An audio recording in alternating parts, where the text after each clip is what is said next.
ஞானானந்தமயம்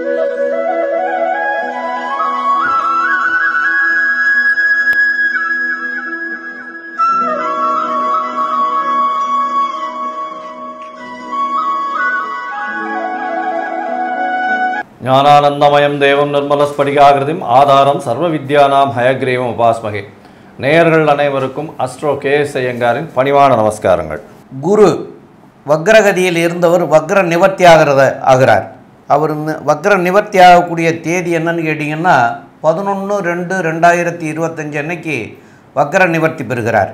அப்போ இந்த வக்ர நிவர்த்தி பெற்றால் எப்படி இருக்கும் அப்படிங்கிறத பற்றி பார்க்கறதுக்காக சக்தி ஜோதிட குழுவின் சார்பாக அடியேன் சக்தி சோமையாகிய நானும் டாக்டர் ஆஸ்ட்ரோ கேஎஸ் ஐயங்கார் அவர்களும் டாக்டர் ஹரிஹர சர்மா ஐயா அவர்களும் வந்திருக்கின்றோம். இப்பொழுது நம்முடைய குரு வக்கர நிவர்த்தி பலன் அப்படின்னு சொல்கிற போது இந்த வக்கரமாகிற தேதி அன்னைக்கு கிரகங்கள் எந்த நிலையில் இருக்குது அப்படிங்கிறதெல்லாம் ஐயா டாக்டர் ஹரிஹர சர்மா ஐயா அவங்க சொல்லுவாங்க. நமஸ்காரம். நிகழும் மங்களகரமான குரோதி வருஷம்.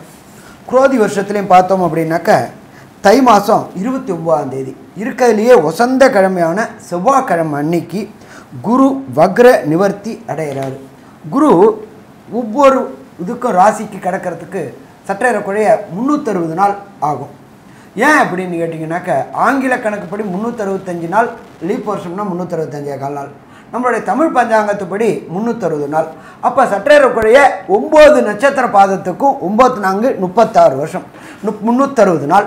இந்த 360 நாளில் அவர் சற்றேறக்குறைய 4 மாதம், சற்றேறக்குறைய 120 நாள் வக்ரத்தில் இருந்துட்டார். வக்ரம் அப்படின்னாக்க பின்னோக்கி செல்வது அல்லது பலம் இழக்கக்கூடிய நாட்கள். இப்போ இந்த பலம் இழந்த நாட்களில் முடிச்சுட்டு திருப்பி குரு தன்னுடைய ரிஷப வீட்டில் பலம் பெறக்கூடிய நாள் அப்படின்றதான் வக்ர நிவர்த்தி நாள். இந்த வக்ர நிவர்த்தி அடையும் பொழுது என்னென்ன நற்பலன்கள் என்னென்ன தீபலன்கள் இருக்குது அப்படின்றத நம்ம விரிவாக ஒவ்வொரு ராசிக்கும் பார்ப்போம். இதை தவிர பார்த்தோம்னாக்க இந்த வக்ரா ஆகி நிவர்த்தி அடைகிற நாளில் என்னென்ன கிரகங்கள் என்னென்ன நிலையில் இருக்கிறாங்க அப்படின்னு பார்ப்போம். காலபுருஷ தத்துவத்தின்படி 2வது இடமான ரிஷபத்தில் குரு பகவான் இருக்கார். அங்கேயே அவர் வக்ர நிவர்த்தி அடைகிறாரு. வக்ர நிவர்த்தி அடைகிறது என்ன இதில் அடைகிறாரு அப்படின்னாக்க ரோகிணி நட்சத்திரத்துக்கு வராரு. அங்கேயே 90 நாள், அதாவது 90 நாள் இருக்க போகிறாரு. அடுத்த குரு பெயர்ச்சி அப்படின்றது 11 மே 2025 அன்னைக்கு அடுத்த குரு பெயர்ச்சி. அப்போ இதில் பார்த்தோம் அப்படின்னாக்க இந்த 360 நாளில் வக்ரகதி 120 நாள், வக்ரம் இல்லாமல் ஒரு 90 நாள், 210 நாள், பாக்கி அதில் ஒரு 150 நாள். அப்போ டோட்டலாக பார்த்தா 240 நாள் குரு வக்ரம் இல்லாமல் இருந்தது, 120 நாள் வக்ரத்தோடு இருக்கிறது. வக்ர பலன்களை நீங்கள் இப்போ இந்த காலகட்டங்களில் அனுபவிச்சிருப்பீங்க. வக்ரம் பலம் இழந்தது. இப்போ வக்ரம் நிவர்த்தி ஆகக்கூடிய காலகட்டங்களில் என்னென்ன நற்பலன்கள் பார்ப்போம். காலபுருஷ தத்துவத்தின்படி 2வது ராசியான ரிஷபத்தில் குரு பகவானும், 3வது இடமான மிதுனத்தில் செவ்வாய் பகவானும், 6ஆம் இடமான கன்னியில் கேது பகவானும், இதை தவிர பெயர் அன்னைக்கு சூரிய பகவான் மகர சங்கரமணத்தில் மகரத்திலையும், புத பகவானும் சனி பகவானும் கும்பத்திலையும், சுக்கிரனும் ராகுவும் காலபுருஷ தத்துவத்தின்படி 12வது ராசியான மீனத்திலையும் இருக்கிறாங்க. இதில் என்ன ஒரு விசேஷம் அப்படின்னாக்க சுக்கிர பகவானை பொறுத்தளவுக்கு பரிவர்த்தனை யோகம் பெற்றிருக்கிறாரு. குருவோடைய வீட்டில் சுக்கிரனும் சுக்கிரனோட வீட்டிலேயே குருவும். அப்போ இதுக்கு என்ன பலன் அப்படின்னாக்க அந்தந்த கிரகங்கள் அந்தந்த இடத்துல ஆட்சி பெற்றதற்கு சமானம். அப்போ தனக்காரனான குரு, கலத்திரக்காரனான சுக்கிரன் அந்தந்த வீட்டில் ஆட்சி பெற்று பலம் பெற்று இருக்கிறாங்க. இந்த வக்ர நிவர்த்தி முடிஞ்ச விட்டு திருமண தடைகள், கடந்த காலகட்டங்களில் குரு வக்ரமாக இருந்ததுனால திருமண தடைகள் தாமதங்கள் ஏற்பட்டு இருந்த அத்தனை பேருக்குமே திருமண தடைகளும் தாமதங்களும் விலகக்கூடிய காலகட்டங்கள். சரி, இதை தவிர இந்த குரு நிவர்த்தி அடையக்கூடிய காலகட்டங்களில் நாம் செய்ய வேண்டிய எளிய பரிகாரங்கள் என்னென்ன, எல்லா ராசிக்காரங்களுமே இந்த சொல்லக்கூடிய எளிய பரிகாரங்களை செய்யலாமா? செய்யலாம். அது என்னென்ன எளிய பரிகாரம் அப்படின்றத டாக்டர் அஸ்ட்ரோ கேஎஸ் ஐயங்கார் அவங்க விரிவாகவும் விளக்கமாகவும் சொல்லுவாங்க. ஐயா, அற்புதமாக சொன்னீங்க. அதாவது குரு வக்ர நிவர்த்தி காலகட்டம்னு பார்த்தேன்னா இப்போ ஒரு 90 நாள் இருக்கார். அதாவது குரு ஒரு ராசிக்கும் ஒரு வருஷம் இருக்கக்கூடிய காலகட்டம். பொதுவாகவே 5ஆம் இடம் குருவிலிருந்து 5ஆம் இடத்துல சூரியன் இருந்து அவர் 8ஆம் இடம் 7ஆம் இடத்தை தாண்டி வரக்கூடிய காலகட்டத்தில் வக்ர நிவர்த்தி அடைகிறார். 9ஆம் இடம் வரக்கூடிய இடத்துல சூரியன் வரக்கூடிய இடத்துல வக்ர நிவர்த்தி அடைகிறார். இப்போ பார்த்தாலேயானால் குரு வக்ர நிவர்த்தி அடைகிறார், பெரிய விசேஷம். அதை தவிர சுக்கிரனோட பரிவர்த்தனை யோகமும் இருக்குது. இதனால் வந்து மிகப்பெரிய ஏற்றத்தை கொடுக்கக்கூடிய காலகட்டமாக போகுது. இந்த காலகட்டத்தில் சில ராசிக்காரர்களுக்கு சற்று பிரச்சனைகள் இருக்கக்கூடும். அவர்களுக்கு பார்த்தீங்கன்னா எளிய பரிகாரம் அப்படின்னு சொல்லக்கூடியது குரு காயத்ரி மந்திரத்தை சொல்கிறது ரொம்பவும் நல்லது. குரு காயத்ரி மந்திரம் அப்படின்னு சொல்லக்கூடியது என்ன அப்படின்னா, ஓம் ரிஷபத்வஜாய வித்மஹே கிருணிஹஸ்தாய தீமஹி தன்னோ குரு பிரச்சோதயாத்து அப்படின்ற குரு காயத்ரி மந்திரமும், அதை தவிர இன்னொரு காயத்ரி மந்திரம் இருக்குது குருவுக்கு. அது ஓம் குருதேவாய வித்மஹே பிரம்மானந்தாய தீமஹி தன்னோ குரு பிரச்சோதயாத்து அப்படின்ற இந்த குரு காயத்ரி மந்திரத்தை ஒரு நாளைக்கு 3 முறையாவது சொல்லிட்டு வர்றதன் மூலியமாக உங்களுடைய பிரச்சனைகள் படிப்படியாக, அதாவது சூரியனை கண்ட பனி போல விலகக்கூடிய காலகட்டமாக இருக்கும். அதை தவிர பார்த்தேனால் இந்த சின்ன ஸ்லோகம்னு சொல்லக்கூடிய குரு பிரம்மா குரு விஷ்ணு குரு தேவோ மகேஸ்வரா குரு சாக்ஷாத் பரபிரம்மா தஸ்மை ஸ்ரீ குரவே நமஹா அப்படின்னு சொல்லக்கூடிய இந்த ஸ்லோகத்தையும் 3 தரம் ஒரு நாளைக்கு சொல்லிட்டு வர்றதன் மூலியமாகவும், அருகில் இருக்கக்கூடிய குரு பகவான் இல்லைன்னா தட்சிணாமூர்த்திக்கு நெய் விளக்கு 3 விளக்கு வியாழக்கிழமை போடுறதன் மூலியமாகவும், மஞ்ச வஸ்திரங்கள் தானம் கொடுக்கறதும் மஞ்சள் கலர் பழங்கள் தானம் கொடுக்கறதன் மூலியமாகவும் நிச்சயமாக இந்த குருவினால் ஏற்படக்கூடிய பிரச்சனைகள், குருவினால் ஏற்படக்கூடிய தடங்கல்கள் நிச்சயமாக இந்த மேஷம் முதல் மீனம் வரை இருக்கக்கூடிய ராசிக்காரர்களுக்கு விலகும். இதை தவிர பார்த்தேன்னா ஒரு குரு பிரச்சனைகள் இருக்கக்கூடியவர்களுக்கு, அதாவது எந்த ராசிக்காரர்களுக்கு பிரச்சனைகள் இருக்கோ அருகில் இருக்கக்கூடிய கோவிலில் போயிட்டு உங்களால் முடிஞ்ச அளவுக்கு தானங்கள் தர்மங்கள் கொடுக்கறதும், கல்விக்கு கூட கொஞ்சம் உங்களால் முடிஞ்ச அளவுக்கு செலவு பண்ணுறதும், நெய் வந்து தானம் கொடுக்கறதும் ஒரு பெரிய ஏற்றத்தையும் மாற்றத்தையும் உங்கள் வாழ்வில் நிச்சயமாக கொண்டு வந்து தரும்.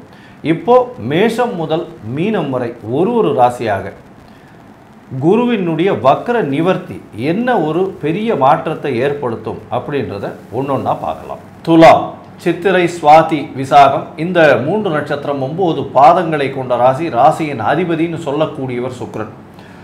இந்த குரு வக்ர நிவர்த்தியில் பார்த்தேன்னா பெரிய ஏற்றம் என்ன அப்படின்னா, உங்களுடைய ராசிநாதன் 6ஆம் இடத்தில் உச்சம் பெற்று போகிறார்.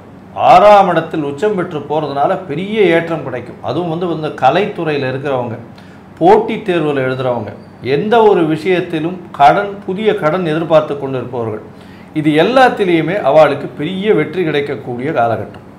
இதை தவிர பார்த்தீங்கன்னா 8ஆம் இடத்துல குரு இருக்காரே சார், குரு 8ஆம் இடத்துல போய் இருக்கிறது எந்த அளவு சார் விசேஷமாக இருக்கும்? அவர் வக்கரகதி நிவர்த்தி ஆகிட்டார்னா எந்த அளவு இருக்கும்? உங்களுடைய ராசிக்கு 3, 6 அதிபதி, அதாவது 2 ஸ்தானத்தின் மறைவு ஸ்தானத்தின் அதிபதியே இன்னொரு மறைவு ஸ்தானத்தில் போகிறதுனால பெரிய ராஜயோகத்தை கொடுக்கக்கூடிய காலகட்டமாக அமைப்போகுது. அதுவும் பரிவர்த்தனை யோகம் அடைந்தும் இன்னொரு மறைவு ஸ்தானத்திலே போய் உட்காரணும். அதனால் பார்த்தேனால் உங்களுக்கு போட்டியில் வெற்றி கிடைக்கும், எடுத்த காரியங்கள் நிறைவேறும். புதிய கடன் பார்த்து கொண்டிருந்தீர்களேனால் கண்டிப்பாக புதிய கடன் கிடைக்கக்கூடிய காலகட்டம். வெளியூர் வெளிமாநிலம் வெளிநாடு செல்லக்கூடிய பாக்கியங்கள் நிச்சயமாக உண்டு. அதுவும் கலைத்துறையில் இருக்கிறவங்களுக்கு புதுசாக அவங்களுக்கு, அதாவது சின்னத்திரை பெரிய திரை இந்த மாதிரியான விஷயங்கள் இருக்கிறவங்களுக்கு நிச்சயமாக புதுசாக அக்ரிமெண்ட் சைன் ஆகக்கூடிய வாய்ப்புகள் இந்த காலகட்டத்தில் அமைய போகிறது. புதிய உச்சத்தை தொடக்கூடிய வாய்ப்புகள் இந்த கலைத்துறையில் இருக்கிறவங்களுக்கு நிச்சயமாக வரும். இந்த காலகட்டத்தில் பார்த்தேனால் உங்களுடைய ராசிக்கு 8ஆம் இடத்துல குரு பகவான் போயிருக்கார். குரு பகவான் 8ஆம் இடத்துல இருந்தாலும் உங்களுடைய ராசிக்கு 12, 2, 4 இந்த 3 இடத்தையும் பார்க்குறார். இந்த காலகட்டத்தில் பெரிய ஏற்றங்கள் உங்களுக்கு வரப்போகுது. வெளிநாடு வெளியூர் போகக்கூடிய பாக்கியம் வரும். வேலை நிமித்தமாக வெளிநாடு போகக்கூடிய பாக்கியம், அதன் மூலியமாக அதீதமான பண வரவுகளும் வரக்கூடிய வாய்ப்புகள் நிச்சயமாக இருக்குது. உங்களுடைய ராசிக்கு பார்த்தேன்னா இந்த சித்தர்கள் யோகிகள் பீடம் இதெல்லாம் போயிட்டு வரக்கூடிய காலகட்டமாக அமையும். சொந்த கிராமத்துக்கு போயிட்டு வரக்கூடிய காலகட்டமாக அமையும். அது தவிர சுப செலவுகள் வரக்கூடிய வாய்ப்புகள் நிச்சயமாக உண்டு. பண வரவிற்கு பஞ்சம் இருக்கவே இருக்காது. ஏன்னா தனக்காரகனே தனஸ்தானத்தை பார்க்கறது பெரிய விசேஷம். இதை தவிர பார்த்தீங்கன்னா எடுத்த முயற்சிகள் எல்லாமே வெற்றி பெறும். ஏன்னா ராசிநாதன் உச்சம் பெற்று போகிறார். அதனால் எடுத்த முயற்சிகள் எல்லாமே வெற்றி பெறக்கூடிய வாய்ப்பு நிச்சயமாக உண்டு. இந்த காலகட்டத்தில் உங்களுடைய ராசிக்கு 8ஆம் இடத்தில் இருக்கக்கூடிய குரு அதை சுவப்படுத்தியும் 8ஆம் இடத்திலிருந்து அவர் அவருடைய பார்வையான 5, 7, 9 பார்வைகள் எந்த விதமான ஏற்றம் இருக்கும். ஒருவேளை வெளிநாட்டில் போய் வாழக்கூடிய தகுதியையும் வெளிநாட்டினுடைய சிட்டிசன்ஷிப் வாங்கக்கூடியதும் பர்மனன்ட் ரெசிடென்ட்ஷிப்பு கிரீன் கார்டு இந்த மாதிரி அமெரிக்காவில் வாங்கக்கூடிய வாய்ப்புகளும் இருக்கிறதா அப்படின்றத பற்றி டாக்டர் ஹரிஹர சர்மா ஐயா கிட்ட கேட்கலாம். ஐயா நல்லா அற்புதமாக சொன்னீங்க. எப்பொழுதுமே பொறுத்தளவுக்கு தனக்காரங்கனான குரு மறையிறது அவ்வளோ சிறப்பாக அப்படின்னாக்க அவ்வளோ சிறப்பு இல்லை. ஆனாலும் துலா ராசிக்கு பொறுத்தளவுக்கு அசுரகுருவோட வீட்டில் தேவகுரு இருக்கார். சரி, ஒன்று. அடுத்தது அவரும் பார்த்தோம்னாக்க பரிவர்த்தனை யோகம் பெற்றிருக்கிறாரு.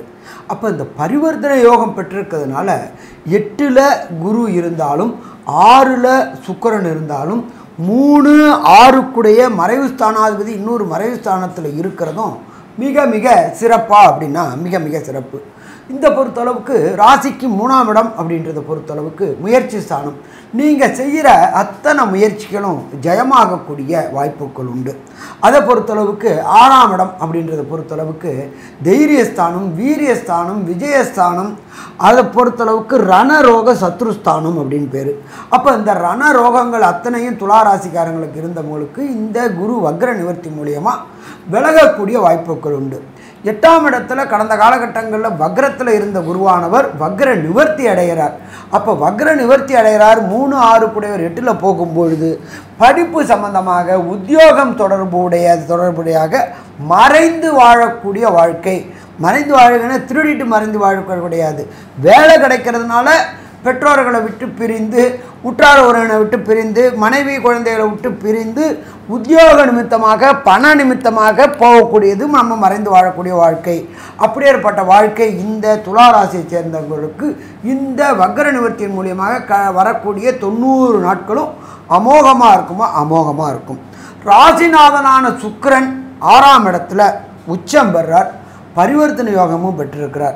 இந்த சுக்கிரன் அப்படின்ற பொறுத்தளவுக்கு இந்த சாஃப்ட்வேரில் ஹார்ட்வேரில் புரோகிராமராக இருக்காங்க பார்த்தீங்களா, அதி புத்திசாலிகளாக புரோகிராம் அமைக்கக்கூடியவராக இருப்பாங்க, ஆப்ஸ் கண்டுபிடிக்கக்கூடியவங்களாக இருப்பாங்க, ஸ்டார்ட் அப் கம்பெனி என்று சொல்லக்கூடியவங்களாக இருப்பாங்க. இவங்க எல்லாருக்குமே இந்த வக்ர நிவர்த்தி மூலியமாக வெற்றி வெற்றி வெற்றி கிடைக்கக்கூடிய வாய்ப்புகள் உண்டு. அதே போல் நீண்ட நாட்களாக திருமணம் தடையும் தாமதமுமான துளாராசி என்பவர்களுக்கு கடந்த காலகட்டங்களில் அர்த்தாசிரம சனி நடந்துகிட்டு இருந்துச்சு. அது வாட்டி படைச்சிக்கிட்டு இருந்துச்சு. 1/1/2024 வரலாம் அர்த்தாசிரம சனி இருந்துச்சு. சனியை விட்டு இப்போ விலகி ஆயாச்சு. அப்போ இனி தொட்டதெல்லாம் தொடங்கக்கூடியது, வச்சதெல்லாம் விடிவு கிடைக்கக்கூடிய காலகட்டமாக இருக்குது. அப்போ குருவுடைய பார்வை அப்படின்ற பொறுத்தளவுக்கு சதசப்தம பார்வை அப்படின்றது 2ஆம் இடத்தை படுது. 2ஆம் இடத்தை படும்போது அந்த 2ஆம் இடத்துக்கு உண்டானவர் செவ்வாய். செவ்வாயை பொறுத்தளவுக்கு நம்ம என்ன சொல்லுவோம் அப்படின்னு சொன்னாக்க, நிலத்துக்கு அதிபதி, வாக்குக்கு அதிபதி, தனத்துக்கு அதிபதி. அப்போ தனம் கூடக்கூடிய வாய்ப்புகள் உண்டு. அதன் மூலியமாக வண்டி வாகனம் வீடு வாங்கக்கூடிய வாய்ப்புகள் உண்டு. நீண்ட நாட்களாக ஒன்று கொடுத்தனத்தில் கஷ்டப்பட்டுட்டு இருந்தவங்க அத்தனை துளாராசிக்காரங்களுக்கும் சொந்த வீடு அமையக்கூடிய வாய்ப்புகள் உண்டு. நீண்ட நாட்களாக சொன்ன வாக்கை காப்பாற்ற முடியல, கடனில் மூழ்கிட்டு இருந்த அத்தனை பேருக்கும் தனக்காரகன் வக்ர நிவர்த்தி அடைஞ்சி அந்த தனஸ்தானத்தை பார்க்கறதுனால மறைமுகமான வருமானம். அது என்ன சாமி மறைமுகமான வருமானம்? லாட்ரி, ரேஸு, ஸ்பெக்குலேஷன்ஸு, அதே போல் அந்நிய நாட்டிலேருந்து வரக்கூடிய டாலர், திர்ஹாம், இது எல்லாமே வரக்கூடிய வாய்ப்புகள் இந்த வக்ர நிவர்த்தி மூலயமா 90 நாளும் கொட்ட போகுது. அப்போ மொத்தத்தில் பார்த்தோம் அப்படின்னாக்க துளாராசி என்பவர்களுக்கு வக்ர நிவர்த்தி மூலியமாக யோகமான காலகட்டம்னு சொல்லலாமா? யோகமான காலகட்டம்னு சொல்லலாம். சரி, ஒரு சில துளாராசி என்பவர்களுக்கு பொறுத்தளவுக்கு தசாநாதனோ புத்திநாதனோ அந்தரநாதனோ சூட்சுமநாதனோ சரியில்லாமல் இருந்தால் கிடைக்க வேண்டிய பலன்கள் இந்த 90 நாளும் கிடைக்காமல் போகும். ஆனால் நம்ம அதை அப்படியே விட முடியுமா? முடியாது. எல்லாமேக்குமே ஒன்றுக்கும் ஒரு பரிகாரம் உண்டு. நம்ம ஜுரம் அப்படின்னு போனோம்னாக்க டாக்டர்கிட்ட போகிறதுக்கு ஜுரத்துக்கு உண்டான மாத்திரையை கொடுப்பார். அதன் மூலியமாக ஜுரம் குறையும். அதற்கு பிறகு அந்த ஒரு வாரத்தில் பலன் கிடைக்கும். அதே மாதிரி எந்த கடவுளை சரணாகதி அடைஞ்சால் நம்ம அந்த திசாநாதன், புத்திநாதன், அந்தரநாதன், சூட்சுமநாதனால் கிடைக்கக்கூடிய பலன்களின் தடைகளை தகர்க்க முடியும். எந்த கோயிலில் எந்த தெய்வத்தை வணங்கணும், என்னென்ன பொருட்களை தானம் பண்ணணும், அப்போ தானத்தின் மூலியமாக கிடைக்கக்கூடிய கெடுபலன்களுடைய தன்மையை குறைச்சி அதை நற்பலன்களாக மாற்ற முடியும் அப்படின்றத நம்ம ஐயா டாக்டர் சக்தி சோமையா அவங்க விரிவாகவும் விளக்கமாகவும் சொல்லுவாங்க. ரொம்ப அற்புதமாக தெளிவாக விவரமாக சொன்னீங்க ஐயா. இப்போது இந்த குரு கோதண்ட ராகுவாக இருக்கார், 6ஆம் இடத்துல இருக்கார். 6ஆம் இடத்துல இருக்கிற ராகு மிகப்பெரிய வலிமையை கொடுக்கக்கூடியவர். அப்போ கோதண்ட ராகுவாக இருக்கார். இது காலம் வரைக்கும் வக்கரத்தில் இருந்த குரு இப்போ வக்கர நிவர்த்தி ஆகிட்டார். அதனாலையும் 12ஆம் இடத்துல கேது இருக்கிற காரணத்தினாலையும் அவங்களுக்கு இப்போ நல்ல ஒரு அறிவு, ஆற்றல், திறமைகள்லாம் கூடி புதிய புதிய முயற்சிகள்லாம் செய்யக்கூடிய வாய்ப்புகளை எல்லாம் ஏற்படுத்தி கொடுக்கக்கூடிய வாய்ப்புகள்லாம் மிக மிக அதிகமாக இருக்கிறது.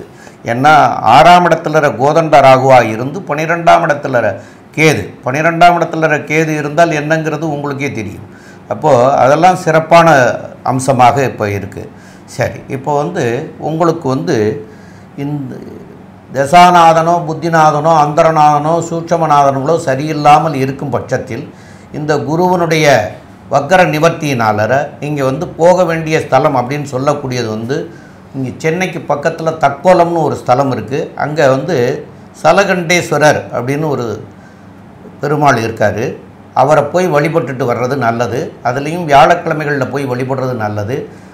அர்ச்சனை பண்ணலாம், 3 தீபங்கள் ஏற்றி வழிபடலாம். இதெல்லாம் பண்ணுறது சால சிறந்ததாக இருக்கும். அதனால் வரக்கூடிய விளைவுகளிலிருந்து நீங்கள் நன்மைகள் பெற முடியும். மேலும் குருவுக்கு தான தர்மங்கள் அப்படின்னு செய்கிறது அவருக்கு ரொம்ப பிடிச்சதான செயல். அப்போ தான தர்மங்கள் செய்யக்கூடிய செயல் அப்படின்னு சொன்னால், குரு அப்படின்னு சொன்னாலே என்ன சொல்லுவாங்கன்னு கேட்டால், அதாவது இந்த வாத்தியார் அப்படின்னு சொல்லுவாங்க. அதுபோல் இந்த அந்தணர்கள் அப்படிங்கிறது, குருனா அந்தணர்னு ஒரு இது உண்டு. அப்போ இந்த அந்தணர்களுக்கு போயிட்டு பசு நெய் வாங்கி கொடுக்கறது ரொம்ப சிறப்பாக இருக்கும்.